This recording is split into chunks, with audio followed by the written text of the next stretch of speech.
السلام علیکم ورحمۃ اللہ وبرکاتہ۔ الحمد للہ الذی ابدع الافلاک والارضین والصلاة والسلام علی من کان نبیا وآدم بین الماء والطین۔ اما بعد فاعوذ باللہ من الشیطان الرجیم۔ بسم اللہ الرحمن الرحیم۔ کنتم خیر امت اخرجت للناس تأمرون بالمعروف وتنہون عن المنکر وتؤمنون باللہ۔ صدق اللہ العظیم۔ قال رسول اللہ صلی اللہ علیہ وسلم: من رأى منکم منکرا فلیغیرہ بیدہ فإن لم يستطع فبلسانه فإن لم يستطع فبقلبه وذلك ضعف الإيمان، رواه المسلم۔ وقال النبي صلى الله عليه وسلم: إنما بعثتم ميسرين ولم تبعثوا معسرين، أو كما قال النبي عليه الصلاة والسلام۔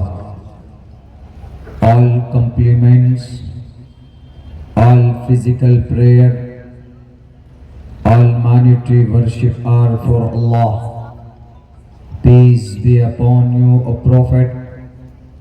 Allah's mercy and blessings, peace be upon us and righteous slaves of Allah subhanahu wa ta'ala. I bear witness that no one is worthy except of Allah subhanahu wa ta'ala. In the name of Allah, the most gracious, the most merciful.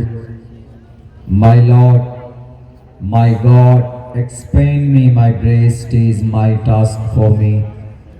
Remove the impediment from my speech so they may understand what I say. Yatha vayu samashrite sarva jivante jantavaha